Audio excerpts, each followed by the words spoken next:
Alright, folks, so I'm working on this 17.5-inch Discovery, the entire thing. I sanded it all down, I completely redid the top tube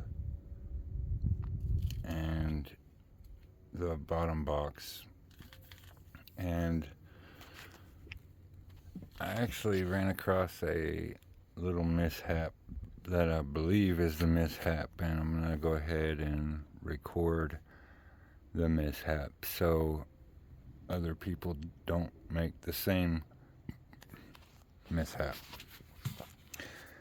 And what I did is, it's kind of like if you get a telescope sight unseen or somebody gave it to you in a box. What happened is my buddy Reach for the Stars was donated this to his nonprofit, and it is a very, very nice scope.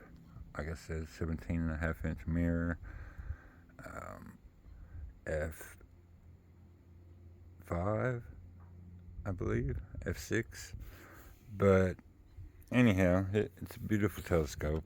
It's been well used. So I wanted to refurbish it and re-strengthen it mainly and get it useful for star party events where there are multiple people handling the telescope and whatnot. But anyhow, to the issue. When I get everything set initially for the first time, and I wanted to test to make sure that I got everything in the right place, the secondary and everything, I backed these all the way, smiley face, I backed these all the way out, call them all the way out. Let's say all the way down, because if you're looking at it, the mirror is going to be laying lower.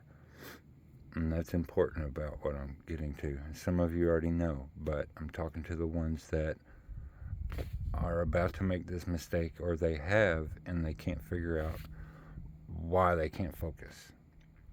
But anyhow, I started with these all the way bottom. So this tray was closer to this here. Now, I should have thought, because mine has legs.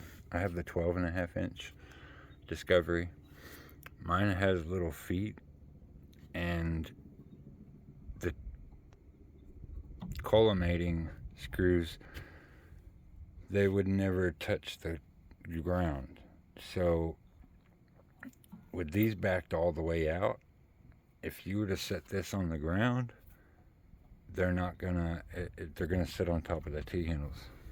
So that should have been my first key, but I wasn't looking at that because it's literally, they stick out about a half-inch more than this plane right here. So yeah, needless to say, it took forever to get collimated, but I finally did. And when I did, I realized that I had to have an extender in my focuser draw tube with my hand basically holding the eyepiece all the way out. So, and my focus tube was all the way out. So I was talking to Carlos about that, and then yeah, it made sense that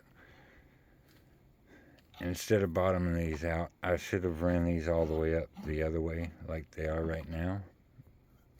Back these nuts all the way to the base, and then tighten it up. Now this whole plate is as far forward as it can be, closer to the secondary eyepiece, which is closer to the designated focal length of this telescope. And I can tell that this is right because this, about 3/4 of this distance here, was back here. And that's exactly the same amount of distance that I was having to hold the eyepiece away from the actual draw tube. So, theoretically, like I said, I'm making this video prior to actually seeing if this is correct, but it should be. I'm going to collimate it from this end, if you want to call it that. And as I collimate, I'm going to back these out slowly to find my collimation point, and then I'm going to tighten these up. And that should put me about a good 1 to 1.25 inches closer on that. And if I'm using a 2-inch extender, then this is going to make sense.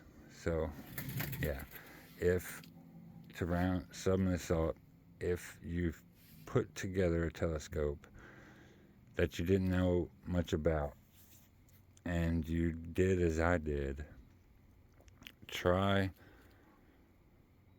raising this all the way up. Now, I could have probably put the laser collimator in and turned each of these until this was all the way up while watching the little laser in the target, but I already had to define that logo, so I just went ahead and took the mirror out and did it this way. So there we are.